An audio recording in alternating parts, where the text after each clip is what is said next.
Hello everybody, today I'm doing a bit of an interesting book review, or I should say series review as a whole. I'm going to be reviewing the entirety of the Chronicles of the Black Company by Glen Cook. So probably a lot of you out there have heard the name Glen Cook and the Black Company.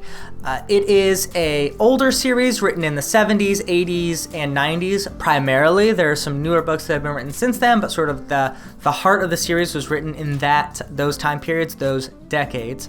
It is a highly influential work, which I'll get to in a little bit why that is. First off, I want to describe sort of how these things break down and how this series, Chronicles of the Black Company, fit in. There are sort of a core 10 books to the series with several spin-offs, and in that 10 core, there are 3 different distinct series. It's kind of like the Realm of the Elderlings, where there's like the Farseer trilogy and then Live Ship and Tawny Man, etc., etc. Same with Black Company. There's the Black Company, sort of bigger, but also when you get down to it, there is what's called the Chronicles of the Black Company, or the Books of the North. That's going to be the first 3 books.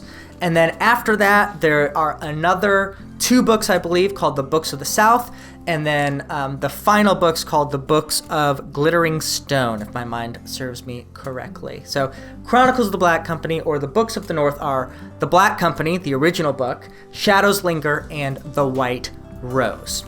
Now, all of these books follow a company of soldiers called, you guessed it, the Black Company, and the books themselves are real-world products, meaning that there is a narrative reason why these books are written. They're actually the annals, or the telling, the histories of the company itself told by the analyst. So there's actually like an in-story reason for the book being written, and an in-story perspective. It's in first-person perspective. The Books of the North, which are the Chronicles of the Black Company, it's written by a character by the name of Croker, who's the main character. And I actually like Croker quite a bit. Now, before I get to the actual content and review of the books, again, a thing that you notice early on, I think, in the work, and I think you have to recognize and, if not enjoy, at least appreciate of the Chronicles of the Black Company, is it very purposefully brings the action, this sort of like larger-than-life fantasy action, to a ground level, to the grunts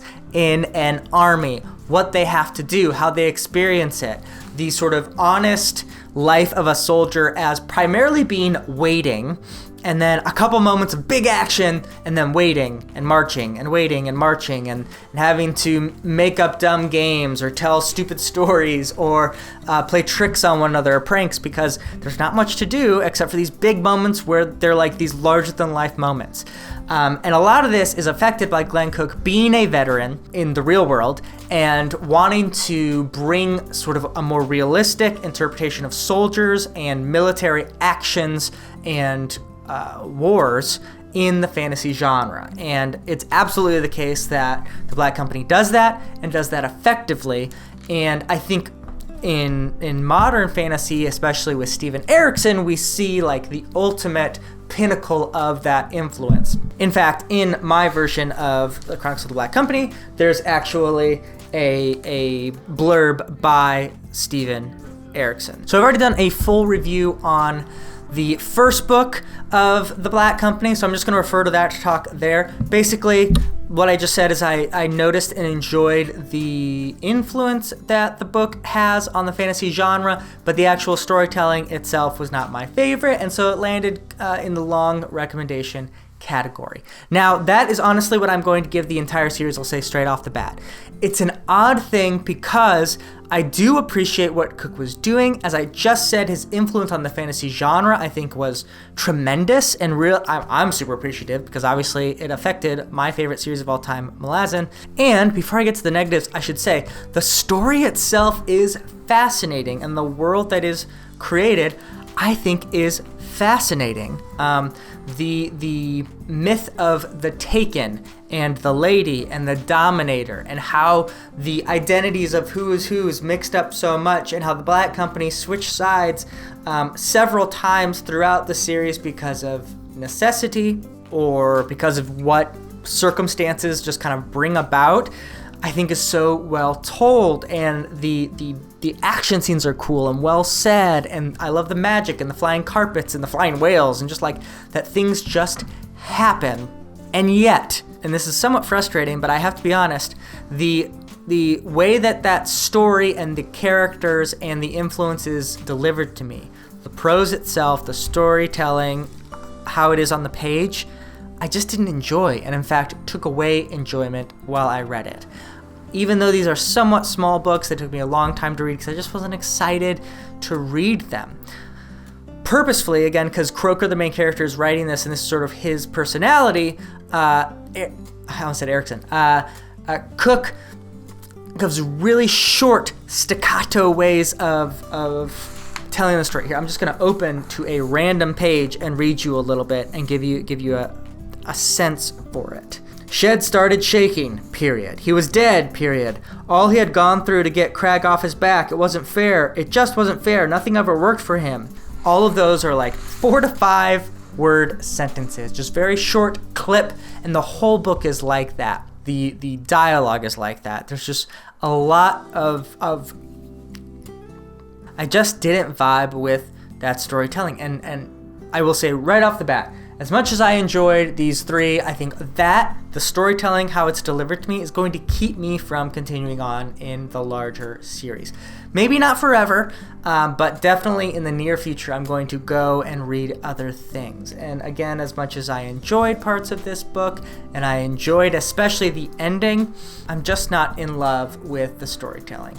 And I hear that I think the analysts change, and so the rhythm and actually the prose themselves are going to change as the books go on. But again, I'm just not motivated enough after reading these first 3 to continue on. Maybe I should. Let me know in the comments if I shouldn't, and they're different enough. But now for a second, I just want to go into the actual spoiler talk for each of the books. I already did Black Company, so I want to do some spoiler talk for Shadows, Linger, and The White Rose. If you're here, you've probably already read these, but if you haven't for any reason, jump off here because I am going to spoil things here in a second.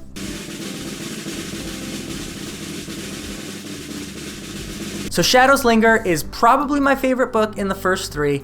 I love Shed storyline and just like how local everything is and I love the unique, odd, almost Lovecraftian essence of the castle, and that it's growing and it takes dead bodies, and Raven being involved in that to make money, and how he gets Shed involved in this, and then the Black Company actually coming there, and then it turns out that it's the Dominator. Like, all of that I loved, and then the huge twist at the end of them working with the lady, but also then like going away from her, and obviously the death of the captain. Like, so much happens in that book that I really, really enjoy. I think is so cool.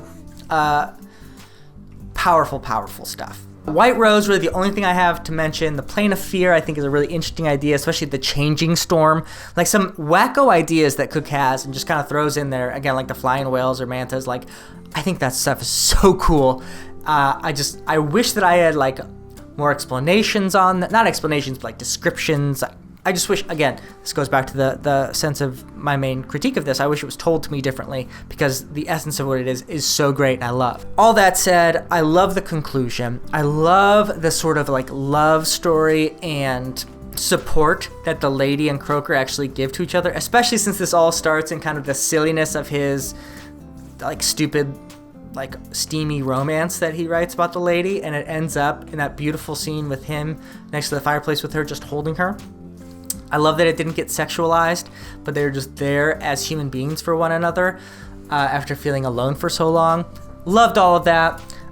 So loved White Rose as well. The last 2 I found much better than the first one overall, but I can definitely understand that this series is not for everyone. So that is my Glen Cook Chronicles of the Black Company, or Books of the North review.